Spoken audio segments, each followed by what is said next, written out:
全村只生了1人，出生率怎么办？这2天一张聊天截图在 In the entire village, only 1 person was born.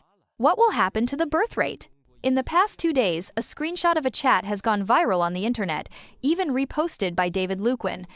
The content shows that in a village called Miaomotswin, in China, during the first half of this year, there was only 1 newborn baby. At the moment, there is still 1 unregistered pregnancy. If this birth goes smoothly, it would mean that in the entire year of 2025, the total number of newborns in Miao village would be only 2. I specifically went to check this village is under Kuetang Town, Xinshao County, Shaoyang City, Hunan Province. The village has a total population of 5,000 people. This is not a small village. But à propre large village. 5,000 people and only 1 baby in half a year. What kind of concept is that? The maternity ward is now empty. In the past, there used to be lines of people waiting.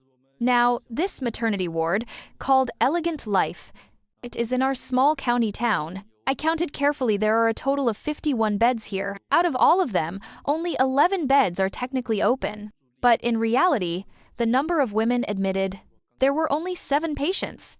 Yes, just 7. I just walked through the entire floor, checked every room, and saw only 7 patients. That means the occupancy rate is only about 15%. In other words, about 85% of the beds are empty. Right now, every day, the number of newborn babies is in the single digits. Maybe 7 or 8, sometimes 5 or 6. This 85% vacancy rate directly reflects the severe demographic trend we are facing in China. It is an extremely serious reality. Meanwhile, in the gynecology department, patients are still queued up, and the rooms are almost always full. Being abandoned by the times really happens silently. Yongxin County in Jiangxi Province has already officially announced, teachers, if you are not formally included in the state system, your contracts will no longer be renewed. What does this mean? It means that by next year, almost all non-staff temporary contract teachers will lose their jobs. So what about all those students currently preparing for teaching exams or already studying in normal teacher training colleges? What is going to happen to them? Can teacher training schools even continue to exist? But has everyone ever thought about this? In another 20 years, if our population ratio continues to decline, maybe the number of newborn children each year will only be between 5 million and 8 million. At the same time, with technological and medical advances, people will live longer and longer. In the future, young people will not only need to support themselves, but also both parents, their grandparents, and their great-grandparents. Each couple might have to take care of 6 elders. Before we dive into all of this, let us know in the comments where you're watching this video from. Connecting with viewers across the world is a huge source of inspiration for us. 据统计，在现今的世界上有8代人共存。在人口老龄化、少子化 According to statistics, in today's world, there are 8 generations coexisting at the same time. Under the grand trends of population aging, declining birth rates, and longer life expectancy, multi-generation coexistence will become the norm. A multi-generational society is rising.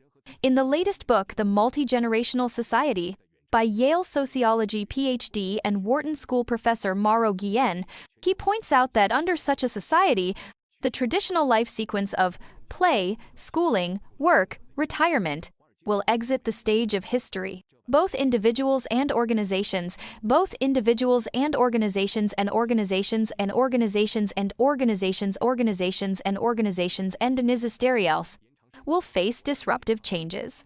Hybrid models of technology-supported remote learning, combined with face-to-face education, will become the mainstream. Mauro Guillen is also a global trend expert. 2 years ago, his book 2030, How Today's Biggest Trends Will Collide and Reshape the Future of Everything, made highly accurate predictions about demographic shifts and technological transformation. It was even named Book of the Year by the Wall Street Journal. This new book, The Multi-Generational Society, is based on demographic trends, employment changes, and technological iterations, leading us to rethink career, family, education, and future planning. For example, restructuring the sequence of the 4 stages of life, living healthier within a longer lifespan, more diverse family and lifestyle arrangements, teenagers no longer making all major life decisions too early, changing multiple career tracks over a lifetime, longevity disrupting inheritance planning, women changing the rules of the game, and the emergence of a post-generation consumer market. The readership of this book is broad, its foresight is striking, and it is worth reading and studying for anyone who wants to seize the future. So many people do not want to get married, do not want to have children. Our population will sharply decline. This is what is called the theory of trends. Where will our nation go? It doesn't matter if I sacrifice myself, even if they curse me. What matters is that I must set an example for my children. I will not back down. Everyone's eyes are bright and clear. When people hear these words and develop their own renewed recognition and judgment, then they owe me an apology. 有俩新闻凑一块儿，一个是上海浦东新区3条小学，今年只招收。 Two pieces of news are connected together. The first one is from Santiao Primary School in Pudong New Area, Shanghai. This year, it only enrolled 22 students. And these 22 students were divided into 5 classes, taught by 23 teachers. The teacher-student ratio reached 1:1. According to standard school construction requirements, such as football fields, libraries, reading rooms, etc., this should be considered the most extravagant first grade in the country. The second news is from Linyi Shandong, an elementary school English teacher, was directly notified and transferred to teach at a high school. This teacher was very unwilling, saying that he had taken the elementary teacher exam because teaching English in primary schools is relatively easy. Now suddenly going to teach high school, the course pressure is heavy, the difficulty is high, and he fears that once he stands on the podium, he won't be able to say even a single sentence in English. This case is very interesting. So next, let's talk about what teachers should do as student enrollment sharply decreases. With the declining birth rate, China's teaching workforce has become increasingly bloated and now needs to be trimmed down. Looking at the current situation nationwide, student enrollment can roughly be divided into 3 categories. The first case, represented by the declining birth regions of the Northeast. Take Heilongjiang, Jilin, and Liaoning, for example. From 2014 to 2024, the number of elementary school students in the 3 provinces fell by about 800,000 over 10 years. The speed of school closures has been even more shocking. From 2013 to 2023, the 3 provinces closed a total of 7,786 primary schools, a reduction of about 60%. It is said that in one county-level city in the Northeast, the number of first graders is now only 800 to 900 students. If student distribution weren't considered, just one primary school would be enough. The second case, represented by the central regions Hainan, Jiangxi, Hunan, Hubei, birth rates here are not currently a big problem. But because so many people go out as migrant workers, the number of school-aged children has also dropped. For example, in Henan province, from 2020 to 2024, 2024 to 2024, the number of primary school students decreased by 1,056,300. In Jiangxi province, from the peak of primary school students in 2017 to the projection for 2027, the number is expected to decrease by 1,078,000. So in the central regions, the drop is in the millions. The third case, represented by Guangdong and Zhejiang, areas with strong population inflows. In 2024, Guangdong became China's largest province in terms of permanent population for the 18th consecutive year, and for 7 consecutive years, it has been China's top province for births. But even with these strong population numbers, since 2023, the number of kindergarten students in Guangdong has already begun to decline noticeably.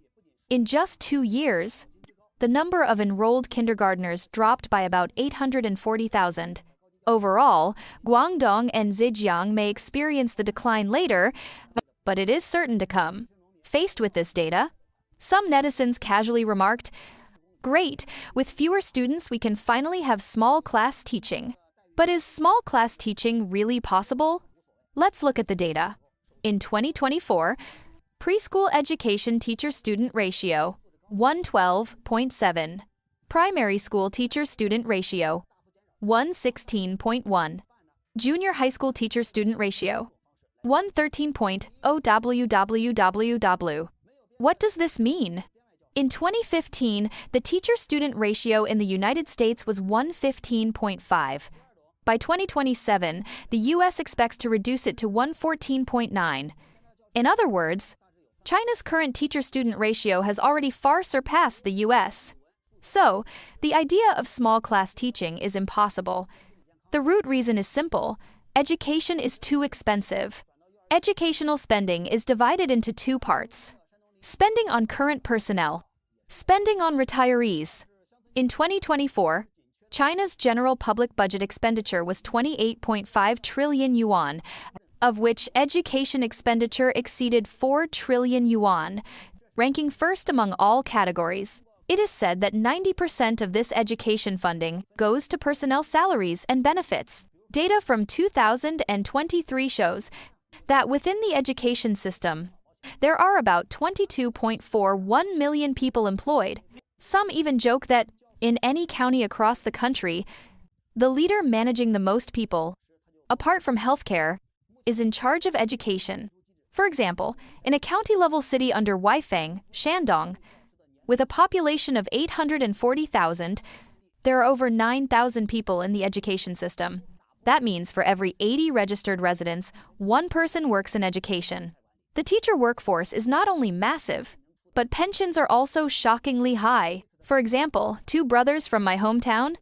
The elder brother, a senior county teacher, receives more than 6,000 yuan per month in retirement, including government pension and workplace subsidies. The younger brother, a farmer, receives only about 200 yuan per month. The two brothers live just 10 kilometers apart, but their pensions differ by nearly 30 times. For a long time, the benefits of military, civil service, and teachers have been very good.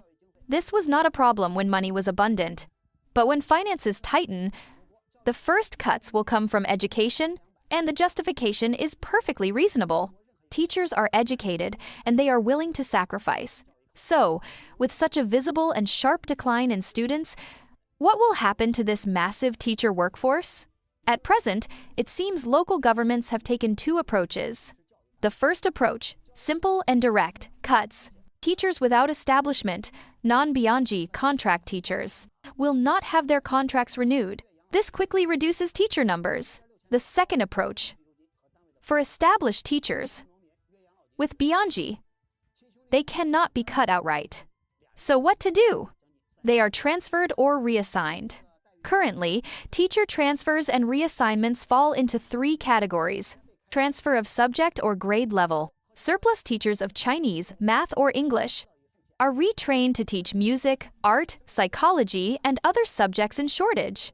Transfers across levels. Elementary teachers move to kindergartens or transferred to junior high schools, like in Linyi, Shandong, where an elementary school teacher was transferred to teach high school. Rural teachers transferred to county or city schools, where there is teacher shortage. This is understandable. As schools consolidate from villages into towns and counties, village schools disappear, so teachers are transferred to county schools. This is only a temporary fix. Transfers outside of education. Through open recruitment or internal transfers, teachers are reassigned to other government sectors. For example, today you are Teacher Wang teaching Chinese. Tomorrow, you become Officer Wang at the local office, responsible for collecting pension contributions. The first and second categories are internal reallocations within education. But the crisis of the teaching profession has not been fundamentally resolved, and don't think that teachers with establishment are completely safe. Currently, mechanisms for removing underperforming established teachers are also being gradually implemented. For example, in Fengtai District, Beijing, it was proposed to strengthen annual teacher evaluations and to use the results to explore teacher exit mechanisms. In Tianjin, they have proposed to break the system of one appointment for life introducing dynamic management of teacher titles and positions to build a more flexible mechanism where personnel can be promoted, demoted, hired, or dismissed. Media commentary on this. This is about breaking the entrenched system.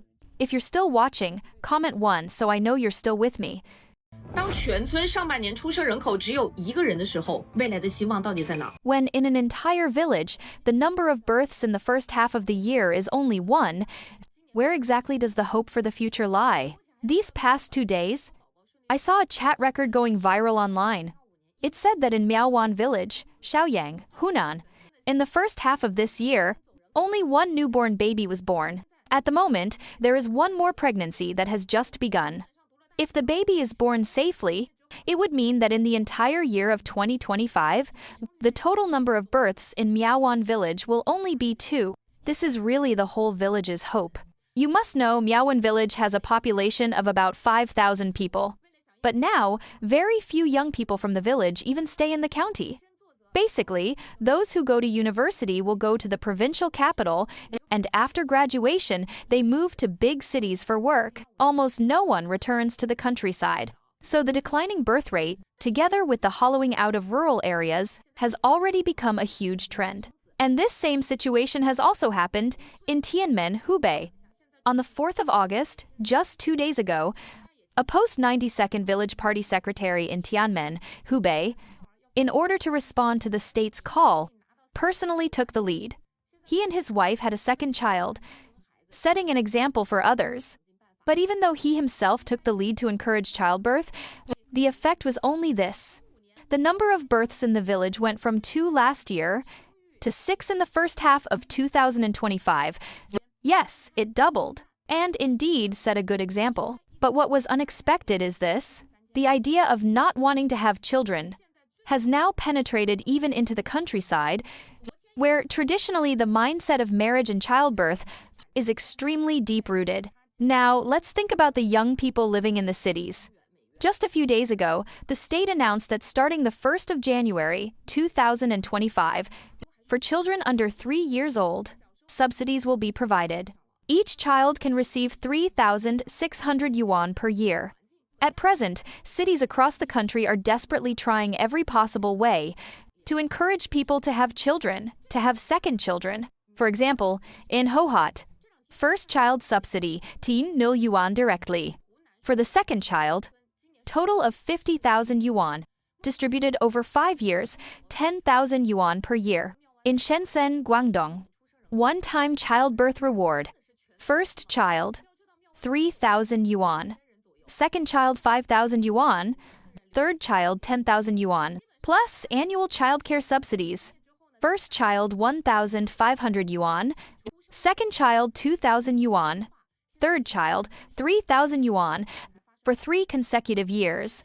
Even Shanghai, the city most reluctant to have children, and also the most severely aging, yesterday launched a new fertility support policy. If a female employee is on maternity leave and her company pays her social security at, say, 2,000 yuan per month, the government will directly subsidize 1,000 yuan per month. Over 6 months, she can save about 6,000 yuan. But the reality is, the main group having children now are still the post-92nd and post-02nd. When they were children, they experienced the family planning policy.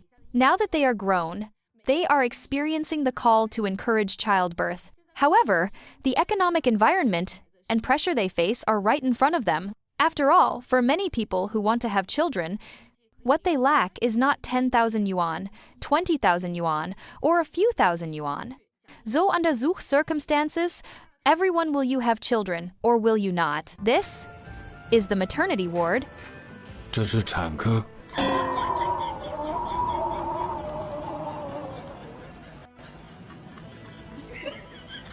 各位幼师同行们，特别是乡镇的幼儿园教师，我想问一下 To all fellow preschool teachers, especially those working in township kindergartens, I want to ask you, how many children have enrolled in your small classes so far? The kindergarten where I work is a township kindergarten. Enrollment started in May, and up to now, we've only received 13 children. Among them, 4 or 5 are second children. It's of families who already have kids in middle or big classes, younger siblings of current students. I still remember when I first started my job. Our kindergarten had more than 500 children. Just the small classes alone had 4 classes, each with 30 to 40 children. By the spring semester in February, another 20 to 30 children would transfer in, and every class would be packed full, so full that the teachers couldn't handle it all. Who would have thought that in just 5 short years, our student numbers would drop from more than 100 children to just a dozen or so? At this rate, I don't even know if our kindergarten can keep running next year. So, as preschool teachers, where should we go from here?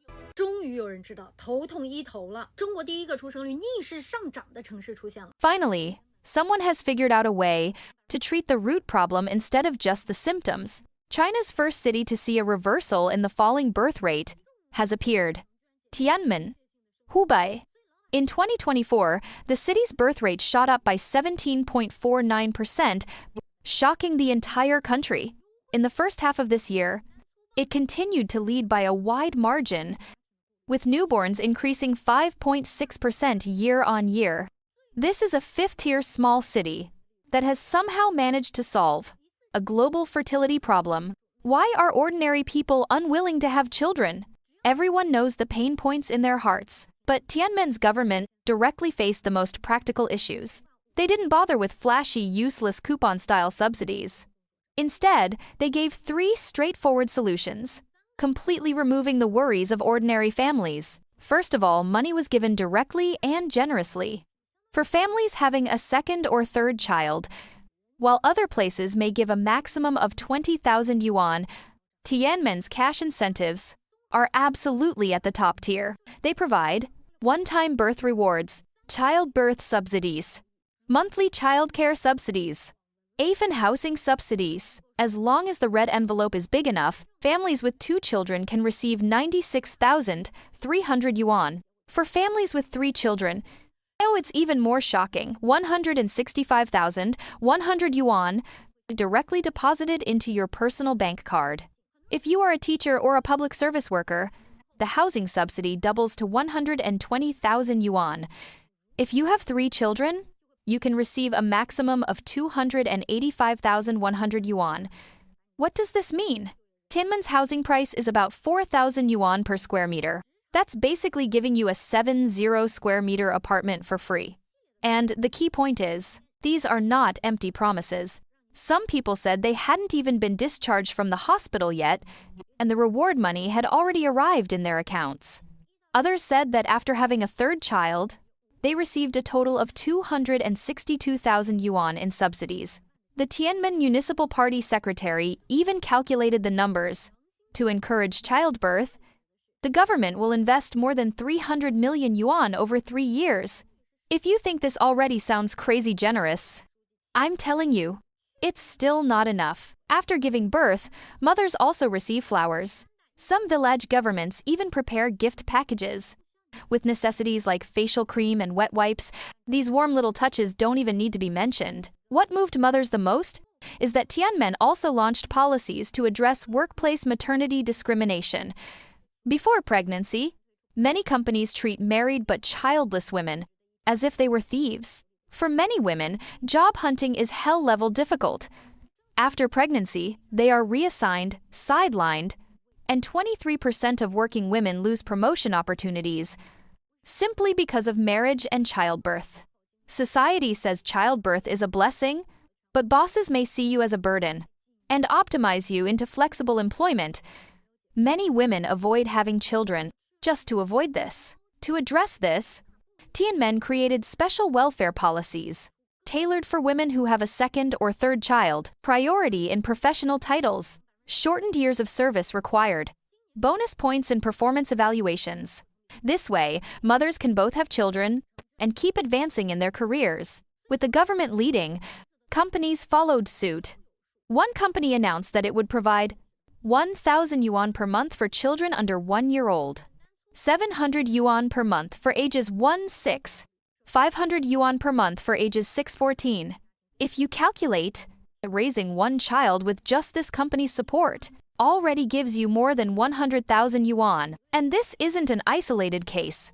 Whether a company provides fertility subsidies is now becoming the new standard for being considered a responsible enterprise. Meanwhile, Tianmen's policies are all green lights, fully protecting families with children. Normally, fertility is a matter left to mayors. But in Tianmen, the party secretary himself is personally overseeing it, ensuring everything is implemented. Too many documents required for a newborn? No problem. In 3 major hospitals, they created a one-stop service system. You don't need to run around. You don't even need to leave your hospital bed.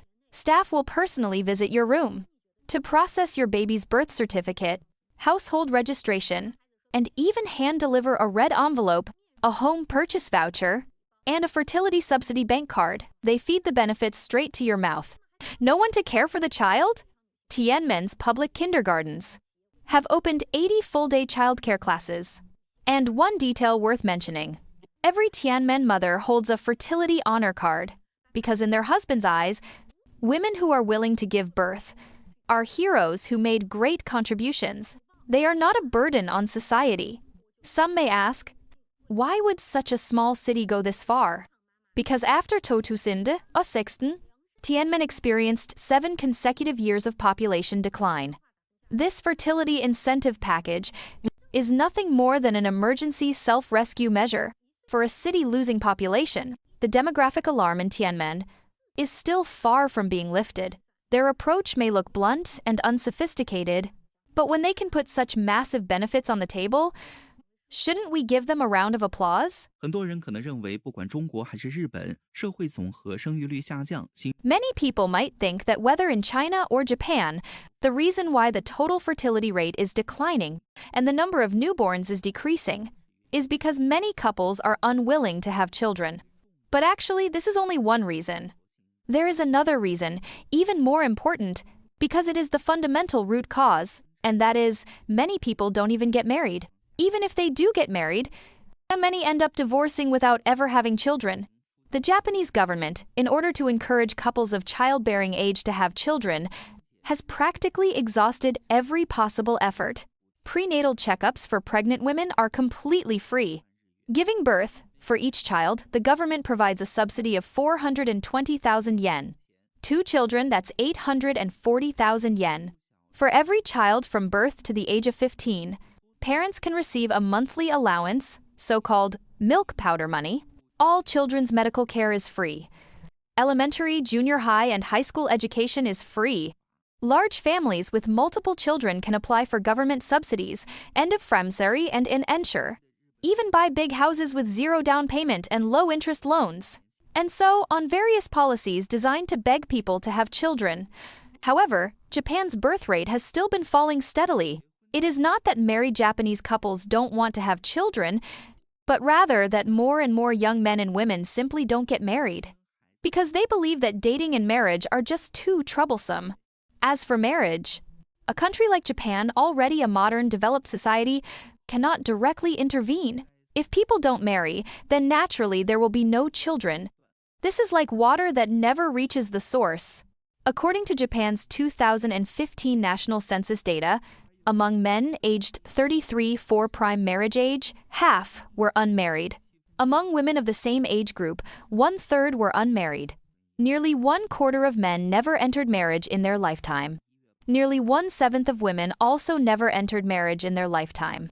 On the 8th of January, 2019, the Japan Family Planning Association released a survey report on Japanese people's attitudes toward marriage. The results showed only 27% of respondents believed that marriage is natural and expected. 68% answered that not marrying is acceptable. 60% believe that even if one marries, it's acceptable not to have children. Among those aged 30-39, the acceptance of lifelong singleness was as high as 88%. Here, we can also do a small poll. On Bilibili, if you think marriage is natural, type 1. If you think it's fine not to marry, type 2. If you think marriage is fine but having no children is acceptable, type 3. Now, let's look back at Japan's marriage and divorce data since 1975. From the graphs, we can see 3 stages. First stage, from 1975. As Japan entered the early stage of an aging society, both the marriage and divorce rates began to rise. Second stage, from 1995. With the arrival of a deeply aging society, both marriage and divorce rates rose again. Third stage, from 2006. After Japan entered the super-aging stage, the ratio actually declined somewhat, and in recent years has basically stabilized. Now let's compare this to China's marriage and divorce data since 1989. We can clearly see that China's current marriage situation is roughly at the second stage that Japan once went through. In the coming years, with the arrival of a deeply aging society, China's marriage and divorce rates may very likely continue to rise in the short term. Today, according to official data, the number of marriages in China has dropped from over 13 million couples in 2013 to only 6.8 million couples in 2022, the lowest level in more than 36 years. At the same time, divorce rates have risen sharply, especially in major cities.